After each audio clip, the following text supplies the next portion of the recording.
Welcome along to the Old Goal Club. I'm Mikey Burrows. Alongside me, as ever, is Iwelumo. This episode, we're joined by a man who made 289 appearances over 7 years. He is 37th on the all-time appearance list. Welcome. That was my age.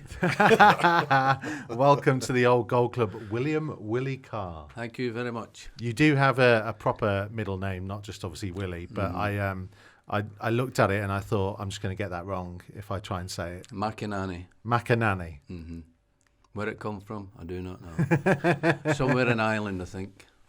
Because you kind of are synonymous with a period of Wolves in the late 70s, and we've had guys on the programme already from that period, and they've talked about kind of the success that was there, and then how it kind of tailed off in slightly a strange way, because I guess the highlight and the bit that we'll start with, because it's the one that I very much view you from, is the League Cup win. Mm-hmm. In 1981, yeah. Because that is just... I was trying to explain to Looms beforehand how Forest were European champions on their way to defending the European Cup. They were, I think, going for 3 League Cups in a row. Going for a hat-trick, yeah. And you beat them. Yeah. What a day that must have been. Oh, no, it was great. But the thing is with the Forest team, I never thought they'd got a couple of lads that were really outstanding, but I thought they were just a very good team. And as far as sort of ability-wise, I always thought that we were just as good as them, you know. But obviously they had a bit of success and stuff like that. But I think that season that we played, I think we could have beat anybody, you know, 1980, 79, 80. So did you feel that then before that massive day in that group of players? Because like you say, what Brian Clough had done with a group of players, there was no world-class players there, but they were all that unity that you had. But like you say, the Wolves, the team that you went there with, the leaders that you had there, everyone felt that you could go on and obviously get the win. Which I didn't feel inferior to them at all, you know, because I thought we were as good as them individually as well. They'd got a couple of lads like Robbo and Trevor Francis and people like that, but we'd got Richie and Andy up the front as well, you know, who could score goals and stuff like that. But no, I just thought that we could have been a match for them, which we were on the day. What about yourself on that day? Was there any little moments like superstitions for yourself that you had to kind of put in place to get the best out yourself? Because there's some big players, some great players that freeze in big moments, and that was massive, wasn't it? Well, I'd never played at Wembley, see, and I was 30 then, so I thought it'd pass me by. So there was no way I was going to let it pass me by, you know, playing on that day. So I was going to make the most of it. So, you know, I wasn't going to freeze or anything like that at all. So, you know, but I say on the day I thought we deserved it in the end up. Because there's a couple of guys in that team, wasn't there, that had kind of been there before, and obviously you had Emlyn Hughes as well, who had amazing amount of experience. How important was he on that? Oh, he was great. Emlyn was great. Emlyn had won everything. I think the only thing that he hadn't won was the League Cup, and he actually won it in his first season here. Oh, jam he gets.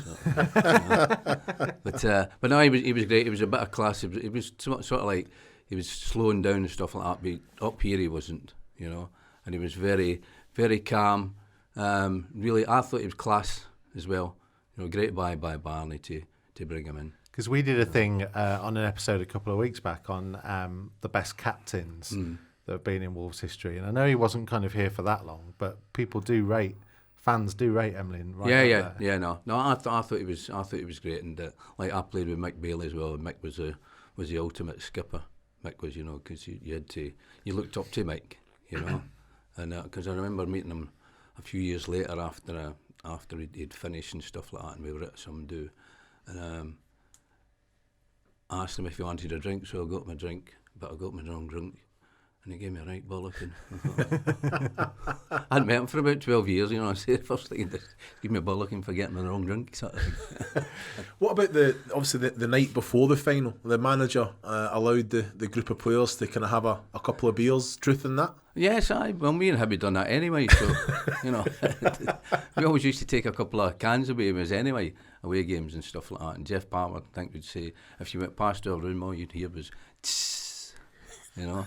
So, but we only had a couple. It was nothing. It just helped you go. But this is fascinating to me though, because like in modern football, you never get that. Well, not nowadays. You went because of all the foreigners and stuff like that. Because they don't drink and stuff like that, do they? You know, but I think in our days and stuff like that, there was a drinking culture and stuff like that. But not before the game and stuff like that. You know, but like a couple of cans of beer doesn't make any difference. Did you ever play without having had the couple of cans? Oh, why, yes. In training. Because I was going to say, did you ever think... No, it was only like away games. That was it. Never used to do it at home and anything like that, you know, because you went home anyway, so, you know. It is a culture, isn't it? It's one of those things like sports science. The game has changed a lot. A lot of these young players are coming through teetotal, and I've told Mikey before, I remember when we used to finish our pre-season, we used to have an all-day session to go and celebrate the fact, but with sports science, it actually puts you back 3 weeks. Fitness-wise, we're going out and doing that to the body, doesn't it? So it's what it did is to a group of players, it brings them closer together, unity, having a couple of beers, but also, like you said, it relaxes the group as well before a massive occasion, and that's obviously it definitely worked, didn't it? Oh God, yes, yeah. It was always a great camaraderie and stuff like that with other lads as well, you know. So that was the same like it was at Coventry as well. There was some good drinkers there as well, I'll tell you. So yeah, there seems to be a pattern here, Willie, and that you're involved. And some good singers as well. Because what do you remember of that game, of that 90 minutes against Forest? I remember I thought I'd scored, but the referee disallowed it for a foul on the keeper by John Richards. Because the ball just dropped to on the goal line. I just sort of chested it over, and I thought I'd scored before, and then he said he gave a foul. Because isn't that about a minute or so? It's not long. It wasn't long before Andy Gray scored, was it? No. And then, like with Andy, you could actually see what was happening as well. You know, because I think it was Peter Daniel hit this ball over, and you could just see Shelton and Needham. They were going to run at each other because they were both watching the ball, and Andy could see what was happening as well. And Andy just stood aside and let them run into each other, you know. And then the ball just rolled on, and then Andy, just I think sort of making sure that he'd done it, he used his left foot instead of his right foot, because it should have been put in with his right foot, but he'd run round the ball and put it in with his left, you know, and then he'd run behind the goal to the crowd and all that, and I thought, oh God, I'm not running over there. I'll wait till he comes back again, because sometimes you're doing it, you're knackered when you come back, you know. So, it was a great day. You had you had a couple of beers beforehand. You also celebrated quite strongly afterwards. Oh, we did. Jeff Palmer told me to ask you, who were the last two players to go to bed after the win at the Mount Hotel? Me and Jeff. We shut the bar. Well, my missus was 7 months pregnant, so she went to bed early, so I had to stay up and keep Jeff company. It was Jeff's fault. I was only being nice to Jeff. Because this is the thing that, like, you won the cup and you just came home straight away. Well, which is a load of crap, really. Because I think in '74 they actually stayed over in London, which I think we should have done as well, because it takes the atmosphere away, doesn't it? You know, we come back up in the coach, and the wives were in a separate coach, and the heater in their coach broke down, so they got all champagne and all, but they were freezing, so they never drunk it. You know, they should have put it on theirs. Because was it the club put on the night at the Mount? Or was it something that the players had organised? I don't know whether Barney had done a deal with them at the Mount or something like that, you know. But we got back. When we got back, we went to our rooms, come back down, and then there wasn't any places for us to sit down because there was too many people there, you know. So we had to sort of like wait a bit before we could actually sit down for dinner, you know. So, and then they put a 3-piece band on, which was magic. You know,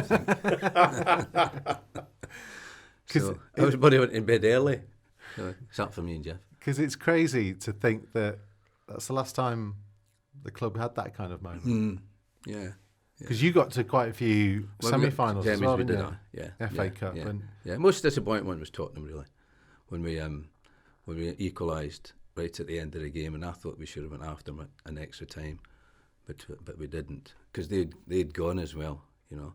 So if I'd say one of the biggest disappointments was that we should have really went after them, you know, because they annihilated us in the replay. You said that you thought the chance of playing at Wembley had passed you. Mm-hmm. Is that something that when obviously the first interest that Wolves came in for you, I know like the medical. You failed the medical a couple of years before, but did you look at Wolves thinking that is my chance to go and achieve something like that, or was that completely out of your... just something to come out of the blue sort of thing, I think at that time, if you'd have asked every footballer in England, where would you like? What's the best ground you'd ever want to play at? And I'd think at Wembley. Everybody wanted to play at Wembley, because it was a great stadium, great atmosphere as well. Pitch was magic. Yeah. So no, I think if you would have asked anybody, they would have said Wembley. Take us through that then, the period. When you came to Wolves, you'd done your medical and you failed it then. How was that? What was going through your mind then? That was in 1973. I had 2 cartilages out. Yeah. Well, I had one out, and then it didn't feel right, so they took, and it was both in the same knee, and I was out for about 4 or 5 months or something like that. But I got back playing and all that, and then Wolves came in for me. I think that was 74. And I come over here and had my medical and all that at New Cross. Come back to the ground, sat with other reporters. Come back about, I think it was about 3 o'clock or something like that. And McGarry was in the office with John Ireland.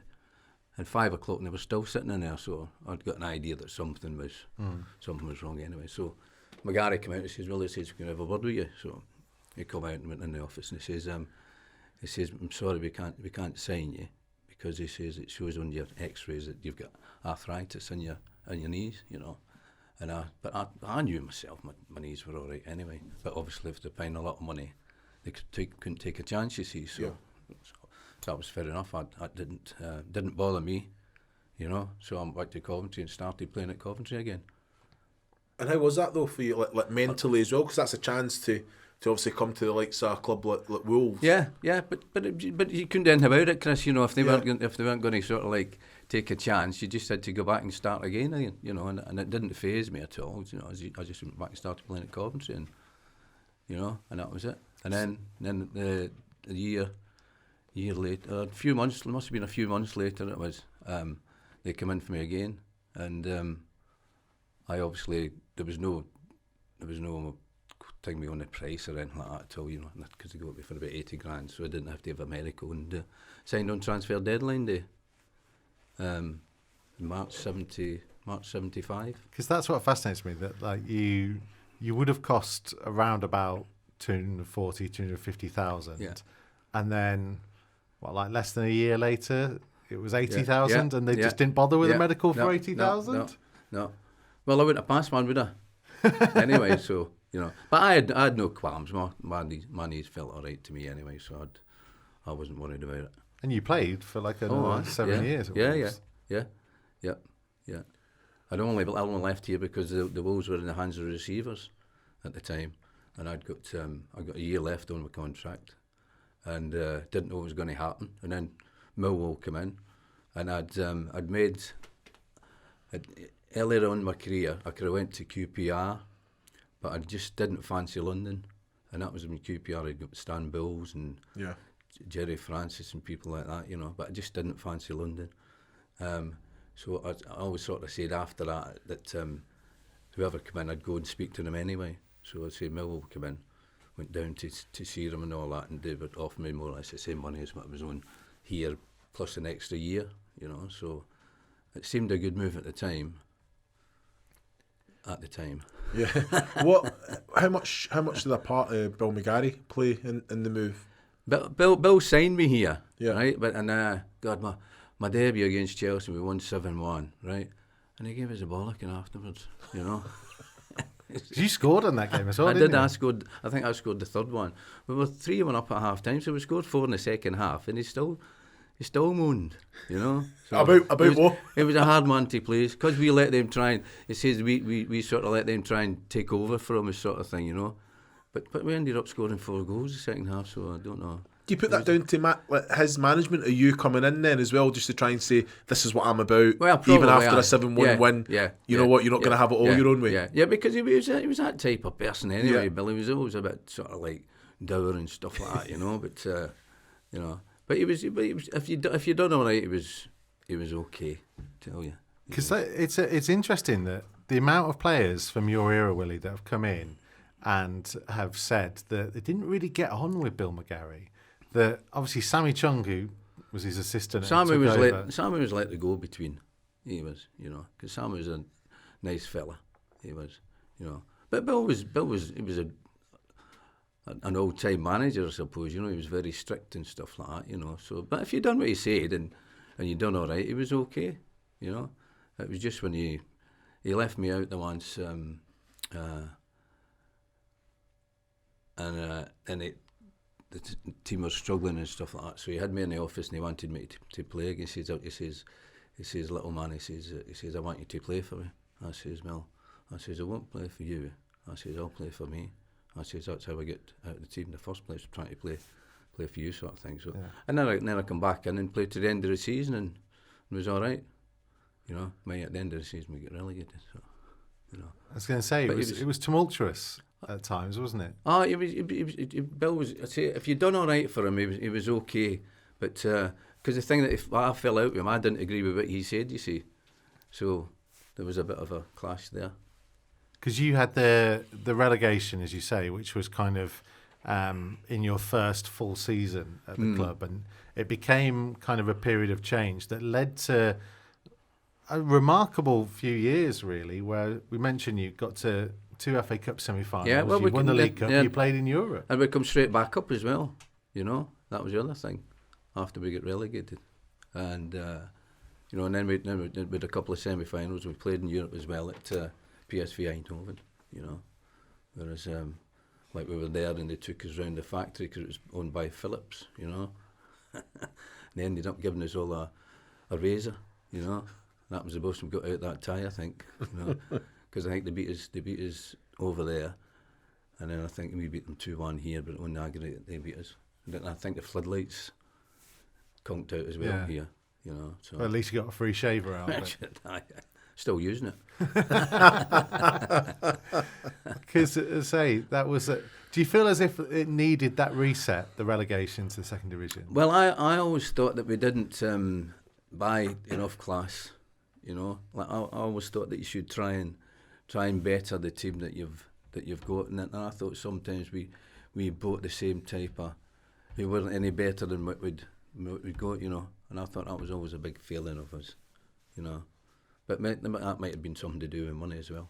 Because the components, there were components there. I mean, you got the crowd and everything. Your crowd are unbelievable, and that was the biggest thing that I found between Coventry and Wolves. Like Coventry had always got about 12, maybe 15,000 diehards and stuff like that. But here it was like 30,000 stuff like that, But Coventry were sort of, I suppose it was a smaller club really, But Jimmy held, he's unbelievable. He just transformed the club. He did. We were getting in the youth team at Coventry, we were getting about 9,000 in the youth team, So what would you put it down to then? That bouncing straight back, getting promotion, and then the success that. What would you put it down to then? Well, because the players that we had, but we probably, like you always say that you're too good to go down. We got good enough players to have stayed up. We should have done. And then the other turning point, I think, was when Barney came in with Richie Barker. John Barnwell. Yeah. And they played to a system that I think really suited us, And, what was it about it then? Well, it was just everybody. All they wanted you to do was just close people down all the time. Like Man City do now. Just high press, yeah. Just pressing that, which I loved it because I like to do that anyway, So, and it just suited us for a couple of seasons. So were you ahead of your time then? Aye? Well, Barney was. But no, that's what you come in. And Richie Barker done all the training as well, But that was all we done. It was just nearest man, closed down. And everybody had to come in behind everybody else, And that's exactly what it is, because there's so much work that has to be done right. Yeah. You know what I mean? If one's only going and it's 1 and 2 only going, that's right. you all have to go together, don't you? So it's something. Is that something that you said that's the way that you wanted to play anyway? Yeah. So did he put a lot of focus on that in training to make sure that everyone was switched on and doing everything that we done in training was to do with the match day. It was, that was all we done. We done a warm up, right, and then we'd play match football all the time, So it was all just closing people down. and stuff like that. And then once you get the ball, you use your own ability and stuff like that. You know. So why did it turn then, Willie? Because you got into Europe, you'd won the League Cup, you finished 6th, and then we get relegated again, didn't we? Yeah, because we didn't start the season very, very well. But I think it probably because they just didn't spend enough money to better the team. You know, that's what I always think. I always think that was one of the biggest things I always felt about here was that we never bought better than what we'd got. You know. I find it amazing that like even because you could say that about teams now. It's like it's the same in the 70s, same in the 80s, same in the 90s, same now. Yeah, I think recruitment is massive, isn't it, to bring players in? But that squad was definitely way too good to be relegated again after success. So there's got to be something other, surely, than just bringing players in, because it shouldn't have been down there anyway. Yeah. If anything, just competing, being competitive, isn't it? But it wasn't the same. Players were changing as well, weren't they? You know, and probably weren't as I shouldn't say not as good, but probably not the same sort of calibre as what we had before, sort of thing. You know, so. Because I'm always fascinated by what you guys who were part of it, and especially part of a good period as well, then felt when you saw just how low the club got after you left. Yeah. But see, I went to Millwall, but I only stayed there for about 7 months. But I come back up here, and I come back up, and I started training here only for so long. But no, it was sad to see as well, and they went down, but then they come back up again, didn't they? And then it just went on and on, then, didn't it? Yeah. Oh no, they come back up, and then went back down again, didn't they? And then down, then down. down. Then that was very sad to see. That was, you know, so. Because do you feel like now that the club is only just really kind of getting back to the days that you had, that seeing them in Europe again?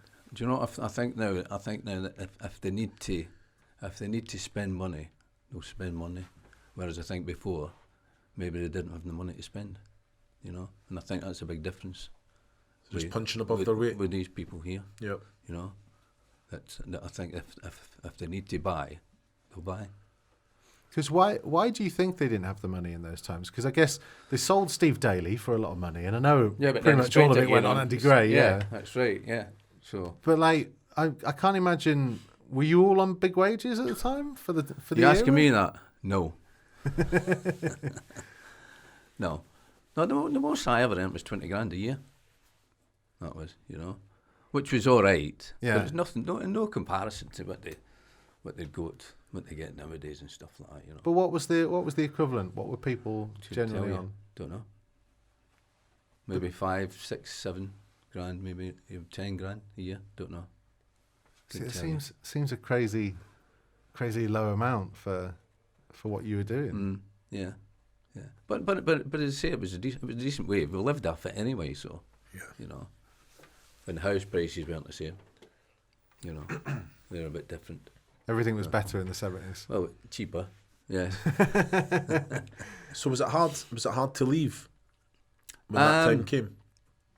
I just felt the time was probably right for me, you know, because I was in and out the season. The season we went down, I was in and out all the time, and I just thought probably the time was right that I should do, and just because of the thing with the QPR thing. And Millwall come in, I thought it was London again. I thought, oh well, I'll go and speak to them anyway, you know. Yeah. And what they offered me was better than what that was going to get here. Yeah. You know, so that was why I moved. Because this area is your home. You came back. Oh, here. yes. Well, I've been here since 1975, apart from 7 months. You know, so lovely area. They're great. The kids have all my 3 boys.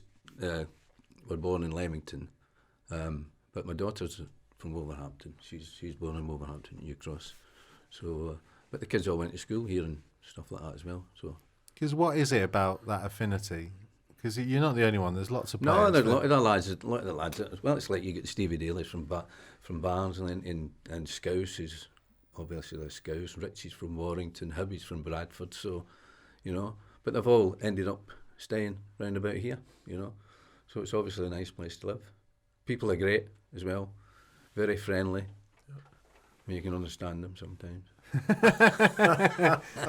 Says you two Scottish. Yes, I know why. Because you've lived in Wolverhampton since 1975, but you've never picked up the accent. No. Well, I do sometimes say, yeah, stuff like that. Yeah. So That's your one bit. that's my one bit. That's your one bit of Black Country. Yeah. Yowby. Very quickly, it's not strictly Wolves, but it is something that I wanted to ask you about on the show because you became synonymous for it. It was the donkey kit, the donkey free kit. Yeah. In your time at Coventry, and because there was only like one main game shown on Match of the Day at the time. It happened to be that. Actually, I think it was the first time that Match of the Day was shown in colour as well. And it was 1970. It was, and we tried it. We tried it loads and loads of times and never scored or anything like that. And Hunter used to tell the story that about 3 weeks before we played at Tottenham, and at Tottenham behind the goal was a big clock about 40 yards up, and he reckons he nearly smashed the clock, with a free kick. But on the day that we done it, it was actually worked perfect, and he was a great striker of the ball, great volleyer, and I actually flicked it up too high, but because Everton didn't know what was happening, they never moved, and he just volleyed this ball right in the top corner, and that was it. And it got banned. It got banned afterwards, for about a month afterwards, something like that. Purely because they said that I was touching the ball twice because I got it between my legs, and then it wasn't carrying its own circumference because I flicked it up so it wasn't rolling. So it was just a load of nonsense, It was Scottish FA that got it banned as well, so, which was typical. I find it fascinating though, in that there can't be many players that changed the game in that way, that created something that caused that much of a stir. Yeah, no, and it created a lot more free kicks as well. Like Matt Letizia used to do one at Southampton, and where a lad just rolled it to him, they flicked it up, and then it was Asa Hartford, and Dennis Stewart done another one. Dave Jones, Carl Henry. Yeah. So it actually brought a load of new free kicks coming in. You're a trailblazer. Well, there you go. Because we talked a little bit on our podcast extra stuff that, of course, you can download from all the usual places, of fans kind of likening you to Jean Martinho. The little fella in the middle of the park. 5'7" of football heaven. Yeah. Do you like that comparison? Better looking than me, he is, I must admit. He's got some hair as well, hasn't he?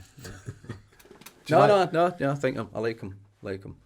I like the lad Neves as well. I think, and the big Willie Bolly. Oh. You could go through them all. Oh, I tell you, no. But him, what I like about him is he's that calm as well, and he's good on the ball for it. And he's a big fella, isn't he?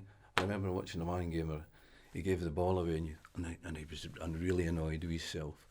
And the bloke that he gave the ball to, I thought, mate, if I was you, I'd get rid of it, because I could just see him, and he'd run after this bloke, and I thought, get rid, mate. That was you. Just tell him, you could see the steam coming out of Willie's ears, but very calm and stuff like that. And the lad at the back, Connor Cody, they've made a position there for him, because he was midfield player, and he was okay, but at the back he's got time to pick his pass. He's a good passer of the ball as well, but it gives him more time to pick his passes. Okay, sorry, Looms. I just want to get to this one thing, because I love stuff like this. So, in your era, so if we say 79-80 was the best team of your era, yeah, the 79-80 team against the modern day team, who wins? Us. Not even I'm going to say that, consideration. That would have been tight. It would have been a tight game. It would have, I reckon. What would the score be? We had one each. That's what you call sitting on the fence, isn't it? Yeah. Because I've asked that about Looms' team against other teams, and he's always gone straight away for his team to win. A lot of goals. Definitely a lot of goals scored. So your team against Willie's team?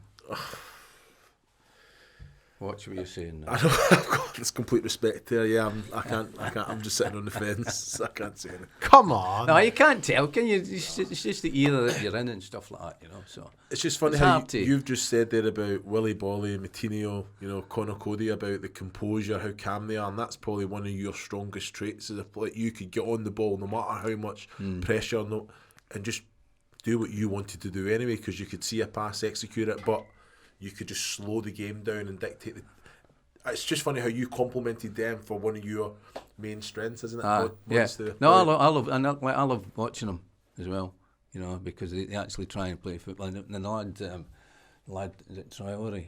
Yeah, and he's like lightning. He is, tell you. And why he takes people on, I don't know. If I was him, I'd just kick the ball forward and just run past him because nobody will catch him. Well, you had Steve Kindon in your. Yeah, I know.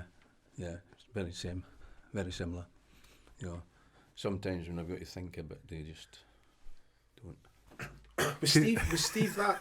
Was he as electric as that? He was powerful. He was, mate. He used to just run through people. He played rugby league until he was about 16, but he was a big lad. He was, and he was.